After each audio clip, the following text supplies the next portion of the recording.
At the start of the course, we looked at what an ancient woodland is and how it's valued. We outlined the main guidance and policies we work within and learnt how critical key threats and priority features drive Phase 1 of the restoration management process.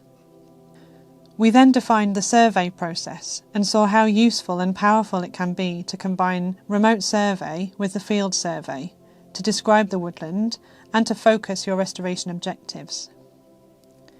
We demonstrated how restoration planning is underpinned by the findings from the surveys, the woodland's critical care needs, the owner's objectives, and the long-term trajectory or vision for that ancient woodland site.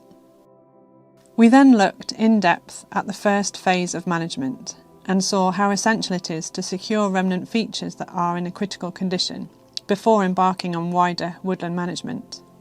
We looked at the process, the techniques and approaches that could be employed, the site-specific challenges that might need to be considered, and the silvicultural options available to ensure these features are robust enough to benefit from wider interventions. Next, we focus on the second phase of management, the recovery of the wider woodland ecosystem. We discussed the gradual transformation process and outlined several silvicultural techniques to progressively and significantly transform the woodland canopy and encourage the recruitment of native regeneration and other woodland specialist flora.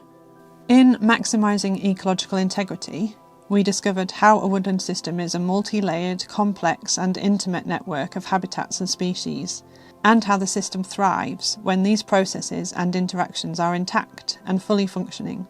We looked at some of the key components that drive the ancient woodland ecosystem, such as mycorrhiza and wood decay.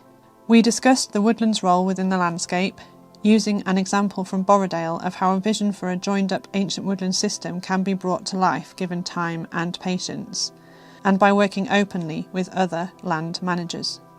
We learnt how management plans had to be adaptive and to consider trying novel methods. We considered how this restoration will eventually increase the resilience of the whole valley area by helping to mitigate some of the negative effects of climate change. In the final module, we illustrated practical examples of interventions for restoration of different ancient woodland components. We learnt how these interventions mimic natural processes and reiterated the need for an informed and gradual approach to actions in these fragile woodland systems. We looked at near-to-nature forest practices and demonstrated several ways we could synthetically mimic old growth characteristics throughout the woodland area. And finally, we discovered a few of the ways in which grazing management and grazers could be used as proxies for now extinct large herbivore processes.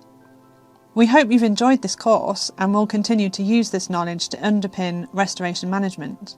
Importantly, we hope you're inspired to go on to create resilient and self-sustaining ancient woodland systems.